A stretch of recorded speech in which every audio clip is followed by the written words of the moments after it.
What's going on, everybody? Welcome back to the channel. Hope you all are well. It's been about a little more than a week since I came back from California, and it's only until now that I'm starting to actually get back into a groove, into my normal routine. I'm kind of surprised by how much energy it takes to really travel and go out to see places, and how much life gets sucked out of you during that process. So if anything, I'm really glad to be back in New York at home, and now I'm just kind of recollecting myself, getting back into my routine. And one of those things is going over my finances and actually seeing what exactly went down with my wallet while I was in California. So in today's video, I'm going to be going over some of the expenses that I've made during this trip, as well as sprinkling in some personal finance tips or saving tips along the way to see how you can hopefully save more money when you travel. I think traveling is a very wonderful thing you can do regardless at any age. I highly recommend you try traveling to a place that you've never been before, whether it be a new city, new neighborhood,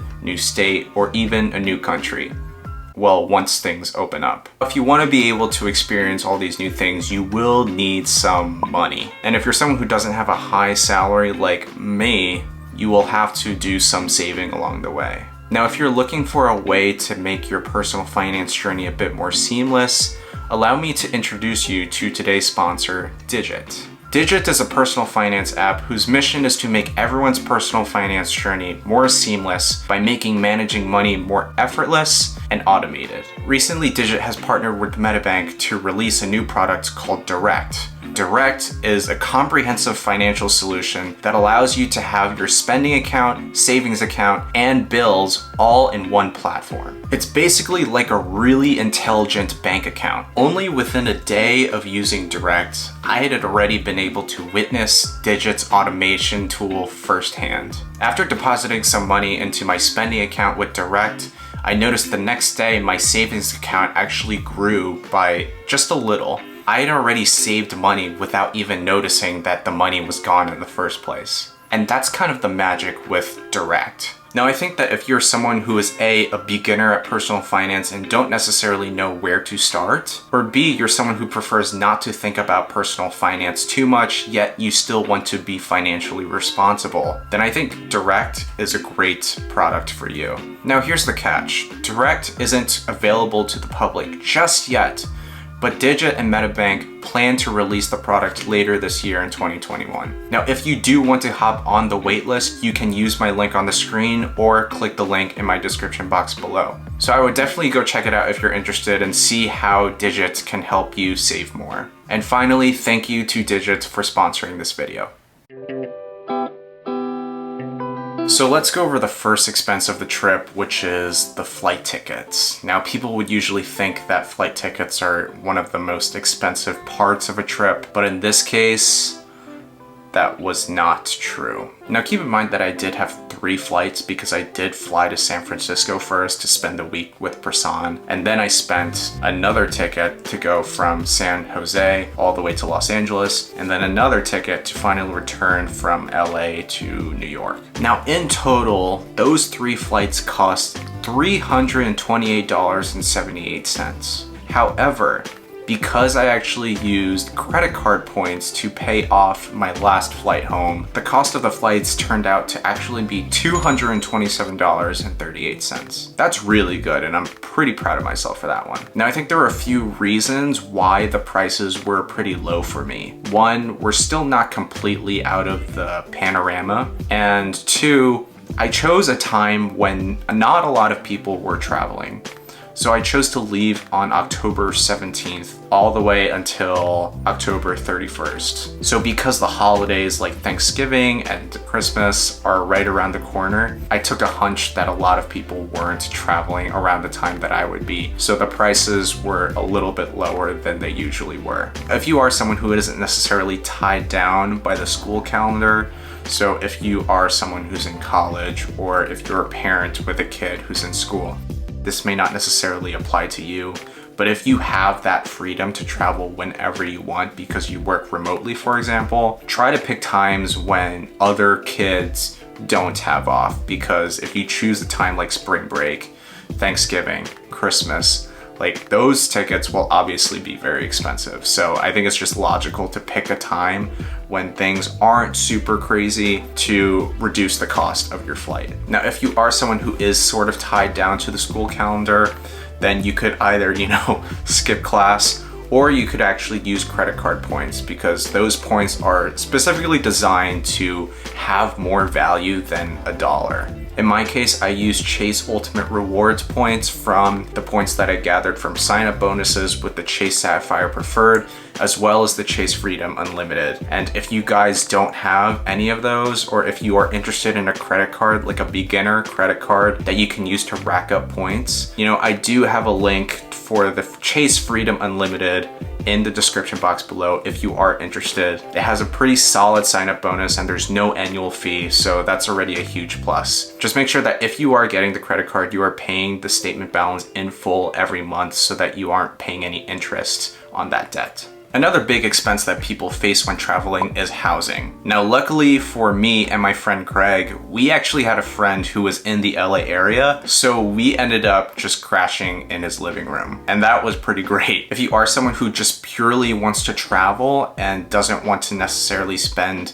a lot of money on accommodations, or you're willing to bear, not so amazing conditions while you're still young in your 20s and just want to experience what's out there, a great option is to see if there are other people in the area that or someone that you can trust to have a couch for you to crash on. In cases where you don't have a couch, I think another great idea is to actually try out hostels. Now, I've never been in American hostels, but I went to Japan about 2 years ago because I was traveling alone and I just wanted to be in Japan and not necessarily spend a lot of money on housing. I just stayed in a bunch of hostels for about like $20 a night. And my experience overall was pretty good. You just have to make sure that you are doing the proper research to see that the living conditions, the sleeping conditions are bearable for you. I also have to say that hostels can be a great way of meeting people, especially if you are traveling solo and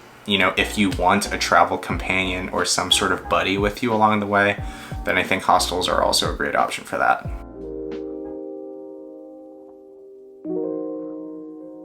The car was the most expensive purchase in our time in Los Angeles. So initially we looked at the prices on some car rental website. I don't remember what it is because I wasn't the one who booked it, but the price was initially $260.24. When Greg goes to the airport and goes to the rental service to pick up the car, he finds out that we are underage because the renting age is like 25, or that's what the preferred age is if you want to rent a car, because apparently underage drivers or people who aren't 25 are untrustworthy with a car. I don't know. Anyway, Greg goes to pick up the car, and it turns out because of all of these hidden fees that come with renting a car, the cost of the car for the entire week ended up being $518.47. So that was almost double the cost of what we were initially expecting, and we got like a Nissan Versa or something like that. So it wasn't necessarily like a glamorous car, and we still ended up paying like about $100 a night, which was kind of a mistake on our part. My recommendation when it comes to saving money for a car, B25. I honestly am unsure if there are ways to actually reduce the cost of a car. If you guys do, for someone who's maybe between the age of 18 and 24, let me know if you have any tips on how to keep those car costs low, because that doesn't even include gas. Like, this is just being able to rent the car for a period of time. I guess if you want to bypass the whole renting a car thing, you could either A, go to a city that has a really great public transit system like New York City, or you can try to borrow a friend's car, and that requires having a friend in a city that you want to travel to. So yeah, you gotta be lucky for that. All right, next we have gas. So gas is freaking expensive in Southern California, good grief. In New York, the price per gallon for regular is probably around high 2s, low 3s. So like $3.29 for example. In California, I think the cheapest thing that we found was $4.39. It was absolutely disgusting. I'd never seen prices that high. So in total, gas ended up being $105.42. If we were to split it, it'd be $52.71 each, but I am going to try to expense this, so it's $105. So what is the moral of the story? Cars are straight up a liability. Like, all they do is take your money and, you know, it just vanishes. Like, there's no return besides, oh, I got from point A to point B. Like, rough stuff, honestly. Parking, $21.63. Not much you can do about that. Food was another huge expense. Like, I usually spend a lot of money on food because, you know, food is life.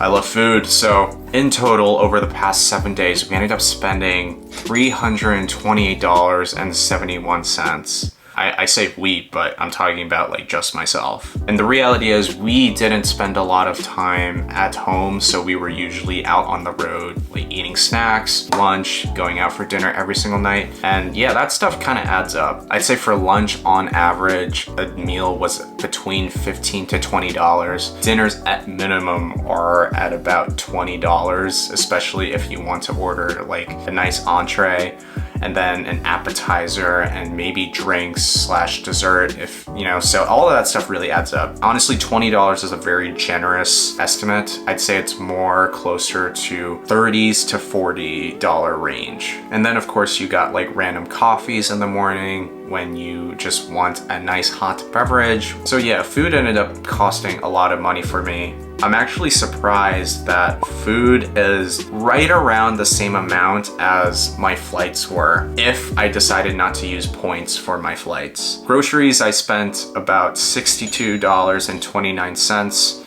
So this is just spent on snacks and other breakfasts that we made while we were at home. And then finally, miscellaneous expenses. So this is like traveling in Ubers or Lyfts when we decide to go out because you want to be responsible. And then we also have egregious, and I mean egregious, cover fees for clubs if you do want to go out, if you want to participate in nightlife, which is not something I do often, but you know, I thought because I was in a different city, it'd be a good idea too. I'm glad I had the experience, but yeah, that's as far as I'll go. Total miscellaneous expenses were $73.91. Keep in mind that we only ended up going out once, and 73 bucks was just for me. So you can imagine how expensive it really gets when you actually do want to go out and, you know, splurge. So with all of the expenses added up, I've spent